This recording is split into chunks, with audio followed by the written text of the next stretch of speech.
Unicercune, 25 anos de luta e resistência. Olá, amigos e amigas, servidores e servidoras públicas do município de Icapuí. Eu sou J. Gomes, estou no Sindicato dos Servidores Públicos Municipais, Unicercune, para tratar da pauta sobre os projetos de lei da saúde e do DECAPREV, com o presidente do Sindicato dos Servidores Públicos Municipais de Icapuí, Celestino Cavalcante. A princípio, nós conversávamos aqui na abertura sobre a pauta e colocávamos também a discussão do PL do DECAPREV, no município de Icapuí tem essa discussão, e como é que anda, quais as possibilidades de avançar. Bom, a Icaprev, ela sempre foi uma grande preocupação nossa, né? Há muito tempo que a gente despertou para essa questão do Icaprev, a gente começou a se qualificar, né, a participar de congressos, a participar de formações, no intuito de se apropriar dessa realidade, primeiro porque a gente entende que é importante, porque é o que garante a aposentadoria do trabalhador depois de toda a sua vida laboral. E segundo, porque nós temos muitos exemplos ruins de estados e municípios que não tiveram o devido cuidado com o fundo de previdência de seus trabalhadores. Então, há muito tempo que a gente vinha discutindo isso. É tanto que nós fomos, no município de Icapuí, um dos pioneiros, né, a discutir aumento de alíquota sem que isso ainda estivesse na lei federal, né? Nós discutimos desde março de 2017 a situação financeira do Icaprev de forma mais aguda, né? Fizemos vários cálculos notarial, nós temos 2, o município fez 2, foi feito um censo previdenciário para que o município pudesse fazer o aporte, né, de transferências das aposentadorias, o que eles chamam de compensação, ou seja, aquelas pessoas que contribuíram para o Fundo Geral, mas se aposentaram pelo Icaprev. Então o censo previdenciário nos permite receber esse dinheiro que foi de contribuição para lá. Então nós foi feito isso também. E no final do meado do ano passado, nós fechamos um acordo com os servidores, um pouco antes da reforma da Previdência, com os servidores e com o governo, que nós aumentaríamos de forma escalonada tanto a alíquota do servidor como a alíquota patronal. Até então, a nossa alíquota era de 11%, nós acordamos que nós íamos aumentar 3% de forma escalonada para a alíquota do servidor para que ela chegasse a 14%. Ou seja, nós tínhamos uma alíquota ordinária, que eles chamam de 11%, e durante 3 anos nós íamos aumentar em forma de alíquota suplementar 1% ao ano. Tanto que esse ano já é 12%, né? E o município tinha uma alíquota ordinária de 12,7%, uma suplementar de 2,38%, né? E ia aumentar também ano a ano de 1%, né? Chegando a 24%. Foi um dos pontos que a gente foi discutir, né? E havia outro ponto também que a gente tinha colocado em questão, que era a possibilidade do município ampliar as suas receitas próprias, né? O município tem um grande lastro para isso, tem um potencial muito grande para isso, até porque o último referenciamento foi feito no ano 2000, tem 20 anos que não se faz, e a gente tem um projeto tramitando que estava na Câmara que estabelecia que nós criamos uma política diferenciada de arrecadação, onde você bonificaria o setor de arrecadação, o setor de tributo, e parte dos recursos que fossem implementados na Receita, parte deles fosse para o Icaprev para ir amortizando essa dívida. Paralelamente a isso, houve a reforma da Previdência. E como nós sabemos, a reforma da Previdência trouxe uma série de mudanças na questão da aposentadoria. Dentre elas, aumento de tempo de contribuição, aumento da idade mínima, né, redução das despesas dos fundos de previdência, dos regimes próprios, né? E essas mudanças elas se darão a partir de reformas que vão se dar no decorrer do tempo. Mas ela trouxe 2 aspectos, né, para o atual momento, que é importante a gente discutir e colocar na discussão. Isso, você colocava aí com a reforma da Previdência a nível de Brasil, tem 2 itens que, de certa forma, geram preocupação. Quais são esses 2 itens? Porque com a reforma da Previdência, a emenda constitucional 103/2019, ela foi regulamentada pelo protocolo 1348, também de 2019, de dezembro. E por esses dois, essa emenda e esse protocolo, o município ele não pode mais, né, pagar licença maternidade. Aliás, o Icaprev não pode mais pagar licença maternidade, não pode mais pagar salário de família, não pode mais pagar auxílio reclusão e nem atestado médico. Paralelamente a isso, o ICAPREV não pode mais ter, nem o Instituto de Regime Próprio de Estados e Municípios pode ter uma alíquota nem patronal, nem de servidor, uma alíquota ordinária menor do que 14. Esses dois pontos, eles são emblemáticos e importantes para o nosso entender. Por quê? Porque ele tira a despesa e aumenta a receita.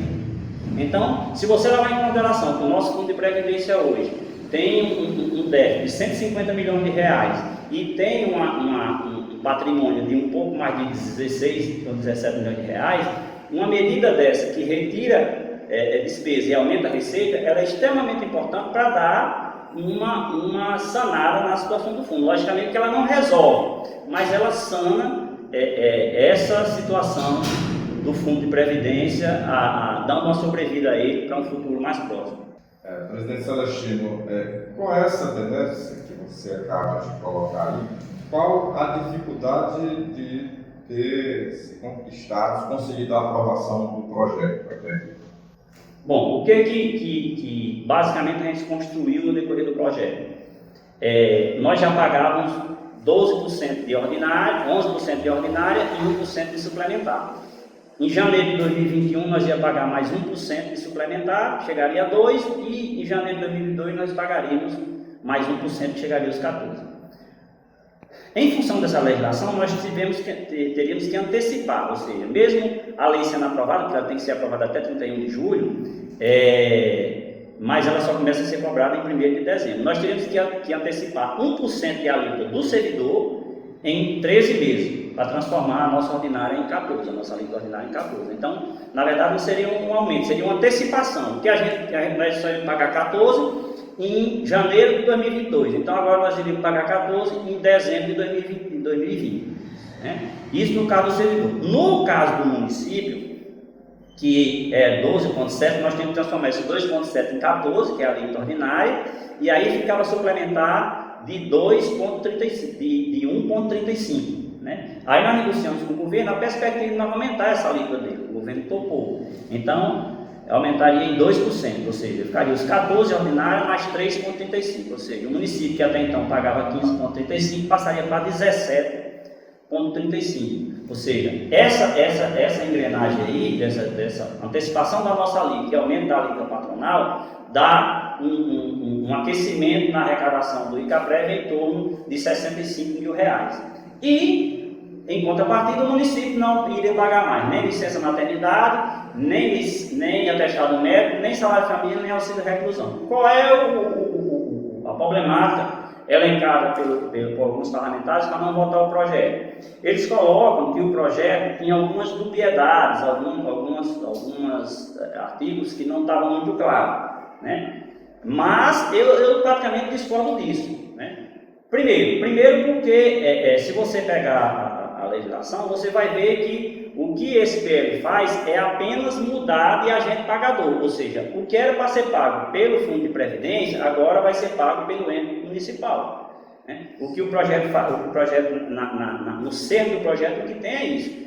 E tem mais, se o projeto tinha algum tipo de dubiedade, o texto não estava bem construído, cabe ao legislativo fazer essa construção, Cabe ao legislativo modificar, alterar, vetar, melhorar. Então, o Poder Legislativo, até porque a Câmara tem uma assessoria jurídica, tem uma comissão de Constituição e Redação, podia ter feito essas alterações e ter votado o projeto. E aqui a gente pode ver, eu estou aqui de frente para eles, nós temos aqui, no caso da licença maternidade, o que muda? O artigo 193 diz o seguinte: será devido pelo Instituto de Previdência do município salário maternidade à servidora gestante por 120 dias consecutivos, com início entre 28 dias antes do parto e a data de ocorrência deste, logo após o parto. Isso é o texto anterior. O texto atual fica o quê? Será devido salário maternidade à servidora gestante por 120 dias consecutivos, com início em 28 dias antes do parto da data de ocorrência deste, logo após o parto. Ou seja, a única coisa que muda é que no texto anterior tinha o Instituto de Previdência, que era o órgão pagador, agora muda para o município tira esse Instituto de Previdência. Aí, o que o parlamento questiona? Questiona os outros 2 meses, porque aqui nós não temos só 120 dias, nós temos 180 dias. Então nós temos uma lei de 2014, que é a 641 de 2014, que modificou a 9492. E nesse artigo, no artigo 83, ele garante os outros 60 dias. E aí, ele diz o seguinte: fica garantida a possibilidade de prorrogação por mais 60 dias de licença maternidade à custa do Tesouro Municipal, prevista nos artigos 7, inciso 18º e 39 do parágrafo 3º da Constituição Federal. Então, a única coisa que estava, segundo eles, estava liberdade, essa questão da possibilidade. Mas aí os vereadores podiam ter feito essa alteração. Inclusive, tirar esse nome possibilidade, ou então pegar esses 2 meses e colocar nos 4 meses e fazer um artigo só com 6 meses. Podia ter sido feito isso. Né? Eu não entendo aí porque é que não foi feito.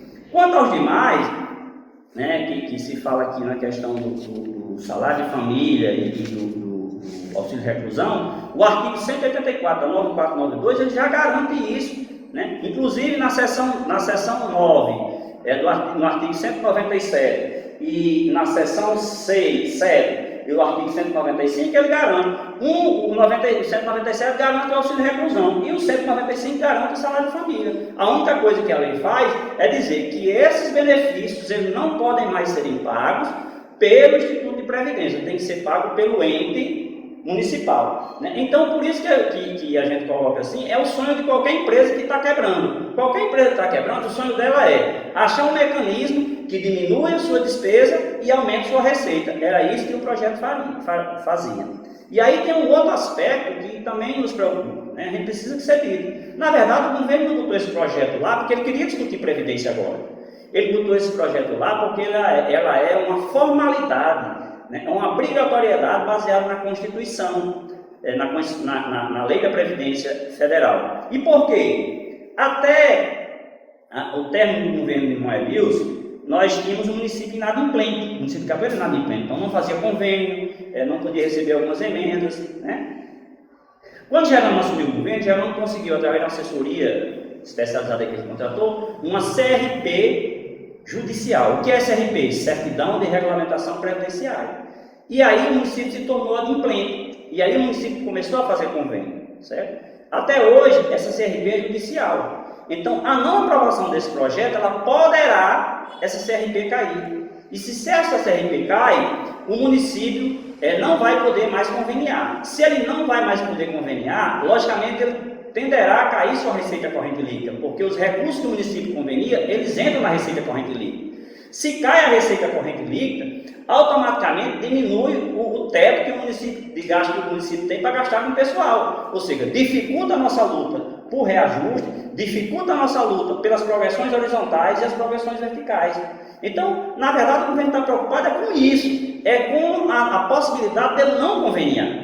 Certo? Nós estamos preocupados, além do não conveniar, porque nós não torcemos por isso, porque se isso acontecer vai dificultar a nossa vida, né, enquanto luta de valorização e de reajustes salariais, nós também estamos preocupados com a situação do ICAPREV. Por quê? Porque o ICAPREV hoje, segundo o cálculo atuarial, tem um déficit de 150 milhões de reais, construídos durante toda a sua história, desde 93 para cá, né? Tem uma folha de 628 mil reais, podendo chegar a 700 mil reais até o final do ano, porque tem muita gente se aposentando, né? E tem uma receita de 554 mil reais. Ou seja, todos os meses, a ICAPREV fechou que Passa Sol tem que fazer um aporte dos recursos que estão aplicados nos fundos de investimento de 73 mil reais, no mínimo. E quando os recursos que estão aplicados no ICAPREV, eles não são aplicados diariamente, eles são aplicados a médio e longo prazo. Ou seja, se eu tenho um recurso aplicado por um ano e eu tiro por 2 meses, eu perco o juro, né? E os ativos do ICAPREV, eles se constroem a partir dos juros de fundo de investimento. Então é uma preocupação que a gente tem. Então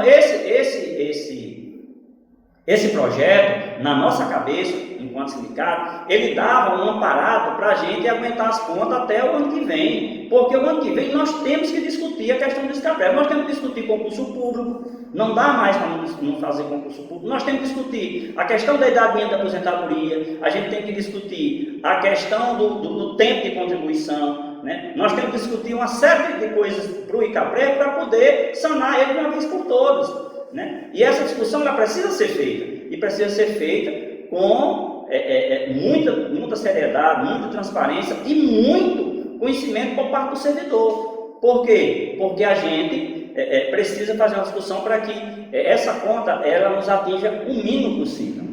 Tudo isso que você coloca é muito importante e eu acredito que os servidores estão bastante interessados em aprofundar, acompanhar essa questão. É uma luta social, são benefícios necessários, que é importante para a categoria.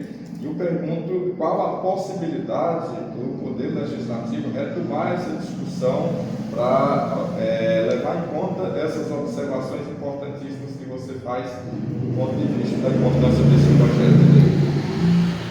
Olha, Jovem, até onde eu sei, eu não tenho muita segurança, muita certeza nessa questão, mas até onde eu sei, como o projeto não poderia mais entrar esse ano, só poderia entrar na próxima legislatura, ou seja, só o ano que vem, o que é uma pena, né? O que é uma pena. Só para a gente ter uma ideia de como nós, servidores, nós precisamos se amparar desses dados. Às vezes a gente coloca o servidor e diz, mas não foi eu que fiz essa conta, né? É verdade, mas de uma forma ou de outra, essa conta vai acabar batendo na nossa porta. Eu fiz um levantamento básico, não é uma coisa concreta, assim, fechada, mas eu fiz um levantamentozinho básico, né? Se a gente dissesse hoje, o município, a municipalidade vai pagar toda essa conta do déficit salarial do ICAPREV hoje. Você sabe quanto é que ela teria que pagar de patronal? 42,93% em média, ou seja, o município tinha que pagar a folha e pagar mais em média 43% de patronal para o ICAPREV. Qualquer pessoa em sã consciência sabe que isso não é possível, porque aí nós ficaríamos na condição, ou ela paga o ICAPREV, ou ela nos paga, enquanto servidores ativos. Então a discussão precisa ser feita com muita tranquilidade, certo? Com muita tranquilidade, essa questão do ICAPREV para o futuro, mas eu entendo que a atitude do Poder Legislativo ela foi uma atitude equivocada. Se o Legislativo Municipal tinha achava que tinha algum ruído na construção dos textos que especificava essa mudança de ente pagador, cabia ao Poder Legislativo fazer essas alterações, fazer essas melhoras, fazer esses aperfeiçoamentos e aí sim votar de acordo com a compreensão deles do que amarrava mais, né? Até porque era até importante, né? Se havia essa questão, né? Até era importante porque daria mais segurança nos direitos que cabem aos trabalhadores. Mas votar contra nesse momento um projeto que diminui as despesas e aumenta as receitas, eu acho que não foi uma boa ideia e a história e o tempo estará aí para nos comprovar se nós estarmos certos ou se nós estarmos errados. Eu torço muito para que nós estejamos errados, mas tenho quase que certeza, tenho convicção, né, de que nós estamos certos e que o projeto deveria ter sido votado ou da forma que foi ou feito as observações e as ponderações que alguns parlamentares colocam que precisava ser feito. Cabia a eles fazer isso, né? No mais, a gente agradece e deixa aí os esclarecimentos não só para os servidores, mas para a sociedade de Capuí como um todo, porque por mais que algumas pessoas não tenham essa compreensão, a questão da ICAPREV não é uma questão dos servidores, não é uma questão do sindicato, é uma questão da municipalidade como um todo. A emenda constitucional número 103/2019, cuja promulgação pelo Congresso Nacional deu-se em 13 de novembro de 2019, determinou em seu artigo 9º, inciso 3º, que os afastamentos por incapacidade temporária para o trabalho e o salário maternidade serão pagos diretamente pelo ente federativo e não correrão à conta do regime próprio de previdência social, ao qual o servidor se vincula, regulamentando a norma constitucional, a portaria número 1348, de 13 de dezembro de 2019, que dispõe sobre parâmetros e prazos para atendimento das disposições do artigo 9º da emenda constitucional número 103, de 12 de novembro de 2019, para estados, Distrito Federal e municípios, determinam nos termos da alínea B do inciso 1 do artigo 1º a transferência do RPPS para o ente federativo da responsabilidade pelo pagamento dos benefícios de incapacidade temporária para o trabalho, salário maternidade, salário família e auxílio reclusão para atendimento ao disposto no inciso 3º do artigo 9º da emenda constitucional número 103 de 2019. Não se trata de retirada do direito, mas apenas de transferência da responsabilidade pelo pagamento. O que antes era pago pelo Instituto de Previdência deve passar a ser pago pelo próprio município. A titulação de exemplificação no estado do Ceará. Tal alteração foi feita quando da promulgação das emendas constitucionais estaduais número 85/2015 e 97/19. A partir de então, o pagamento pelo salário maternidade, que antes era feito pelo SUSPSER e PEC, passou a ser normalmente pago pelo Tesouro do Governo do Estado do Ceará.